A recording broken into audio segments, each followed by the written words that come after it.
Ghost of a Memory by Phoenix Boy. Chapter 26. Albus Dumbledore knew something was wrong at 8 o'clock the following morning when Severus Snape, Potions Master, head of Slytherin House, stormed into the Great Hall for breakfast with a glare that any self-respecting basilisk would envy and a face like an angry thunderbolt.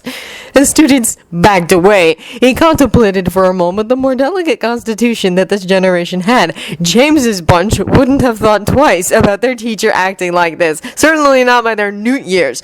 Of course, at that point, they were certainly more worried about having a Dark Lord out for their blood than their school teacher being in such a bad mood. The question was, what had happened? James was the only thing he could think of that would cause such an extreme reaction, the idea being confirmed when he didn't show up himself. But what exactly was wrong? He watched poor Minerva innocently greet Severus amiably and be faced with a legendary death glare. She turned away, put her chin in the air, and pointedly ignored him as she talked to Pomona. Sinistra, on his other side, made a prudent choice not to venture a comment. Albus decided it might be a good idea to leave him alone until he had a better idea of the matter in hand. After a rather tense breakfast, Albus retired to the safety of his office and sent a house elf down to check on James for him. It was back in minutes. Headmaster, sir. The professor has magicked his bedroom, so Bubby couldn't get in, but Bubby found a note for Headmaster Dumbledore, sir. Thank you, Albus said, absently taking the note. It was blunt and to the point. Infuriatingly so. Albus, I can't teach today, possibly for a while. My apologies. He found out. James. Albus looked at it and sighed. The poor boy had always gone for extreme emotions whenever something happened. So Severus had discovered the child's identity, presumably by accident, and had reacted badly. Both of his boys were now so tied up in each other it was hard to think about this subjectively, being fair to both of them. What would have happened? It was morning. They were fine, certainly the previous night when he had called by their quarters for a drink. So, if he ventured to guess that it had just happened, perhaps Severus had caught James in the shower and got a clear view of his forehead. Perhaps James had merely been careless and forgotten to reapply his makeup. Whatever happened, it would certainly have been the scar to give him away.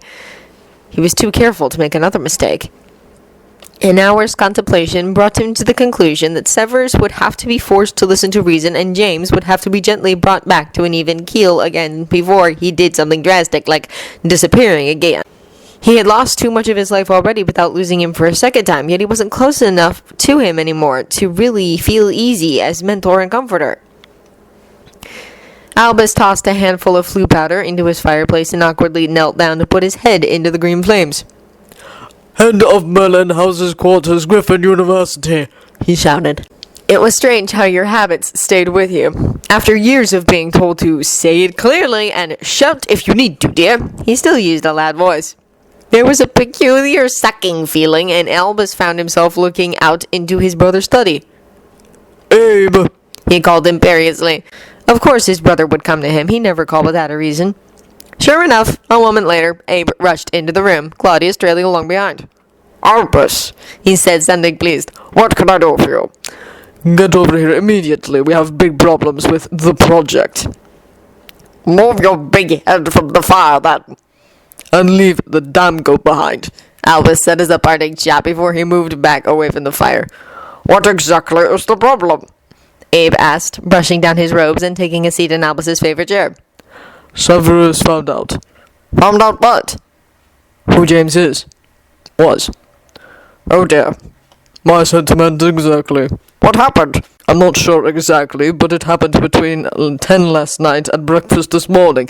Severus turned up looking like he did 10 years ago, but in an even worse mood, and James has locked himself in his bedroom, and I know for a fact that Severus helped him ward them against my painting a couple of weeks ago, so I can't check on him.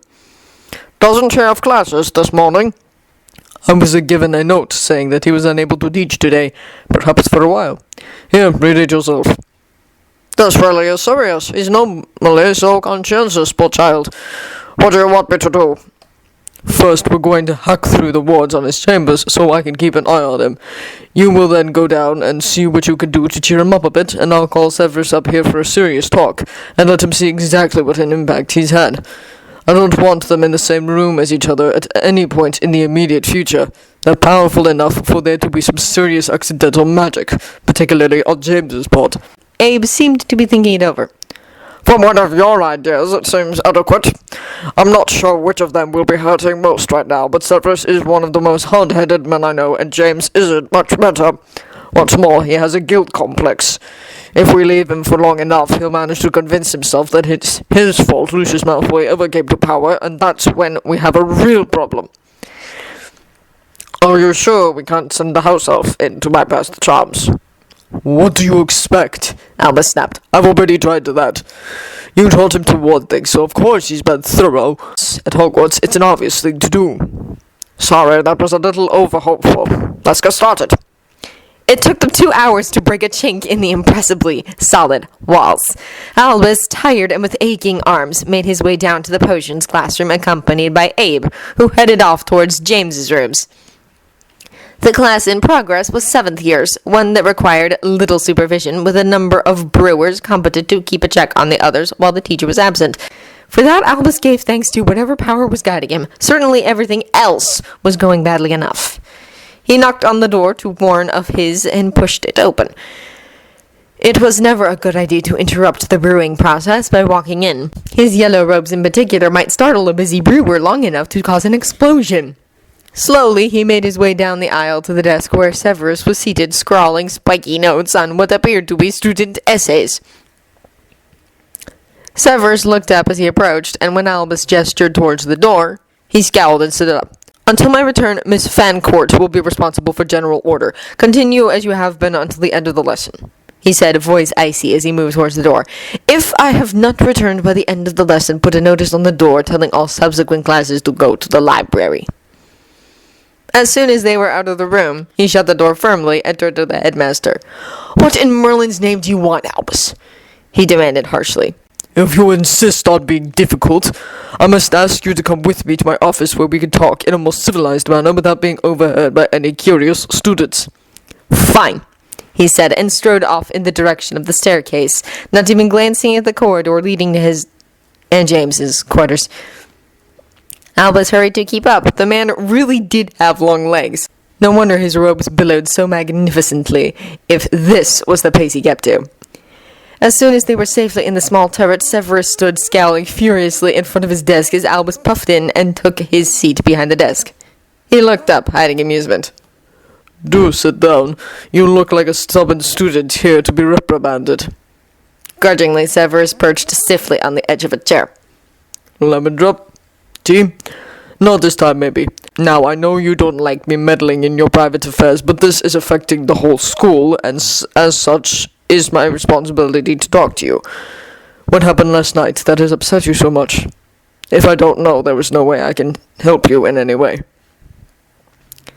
Severus glanced at him in silence, not a sound passing his thin lips as he pressed them together. Albus sighed. It was going to be like this, then. He stood up and came around the desk to take a seat next to Severus, facing a blank canvas on the wall. You do know that Professor Evans hasn't left his rooms today, don't you? My first thought was that you had had some kind of misunderstanding, so I have broken through the ward he erected around his bedroom. And yes, I am quite aware of what his reaction to that would be. All I ask is that you observe. He drew his wand and pointed it at the canvas.